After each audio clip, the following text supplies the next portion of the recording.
E dopo questo servizio la linea va a Paolo Zeriali in Veneto per notizie e aggiornamenti relativi all'Alto Adriatico.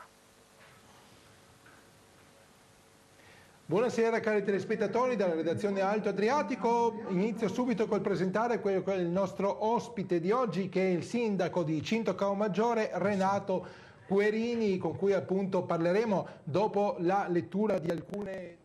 Allora, siamo a parlare con il nostro ospite, il sindaco di Cinto Caomaggiore Querini. Io mi collego subito con Pordenone, dove la direttrice Anna Zoldan ha sicuramente una domanda per il nostro ospite.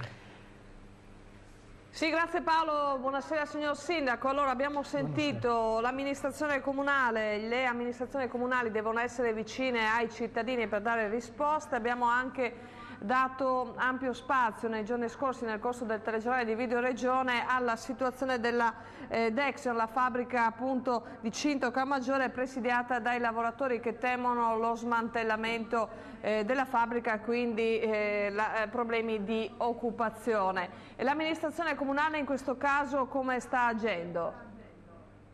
Noi abbiamo già fatto una delibera in Consiglio Comunale, tutti d'accordo nel chiedere un intervento immediato sia da parte della Regione sia da parte del Ministero. Abbiamo già fatto un primo incontro in provincia e in Regione per vedere di risolvere un attimino la situazione. Il 24 saremo al Ministero dal Ministro Romano a vedere se c'è qualche possibilità. Ecco, intanto comunque siete ovviamente vicini a questi lavoratori.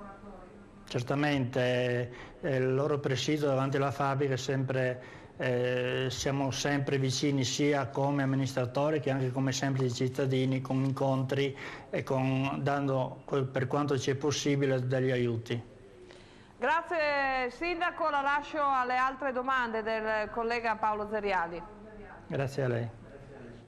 C'è invece una notizia positiva riguardante Cinto Caomaggiore, che in qualche maniera è un comune più al sicuro degli altri dal punto di vista delle alluvioni, è vero? Sì, abbiamo avuto con sorpresa da parte della Lega Ambiente un voto alto come territorio rispettoso del punto di vista edilizio. Difatti il nostro PRG non dà autorizzazione a chi vuole costruire in una zona dove c'è la possibilità di allegamenti, prima roba. Seconda cosa, da 1 anno e mezzo grazie alla protezione civile abbiamo fatto dei controlli in tutto il territorio, specialmente nelle zone agricole, per vedere che ci sia un rispetto da parte dei contadini anche del regolamento della polizia rurale.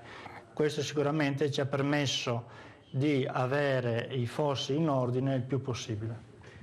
Quindi questo anche ha fatto sì che insomma, quando ci sono stati degli eventi piovosi particolarmente forti, particolarmente intensi, poi la situazione a Cinto sia stata sotto controllo. Sì, abbiamo ancora 2 zone che dobbiamo un attimino mettere a posto, ma diciamo che in tutto il territorio non c'è più quel pericolo come c'erano diversi anni fa. Un ultimo problema, i rapporti con il Pordenonese, con la provincia di Pordenone, insomma, voi li vorreste ovviamente sempre più intensi. C'è stato peraltro anche un referendum. Sì, abbiamo fatto il referendum ancora 4 anni fa, dove è stato l'unico comune che ha superato il quorum e in più l'83% si è reso disponibile a passare sotto la provincia del Pordenonese, però le carte sono tutte ancora ferme. Da una parte la regione Veneto non ci ha dato nessuna risposta alla nostra richiesta, sappiamo che comunque dopo deve andare tutta a Roma e lì si vedrà più avanti.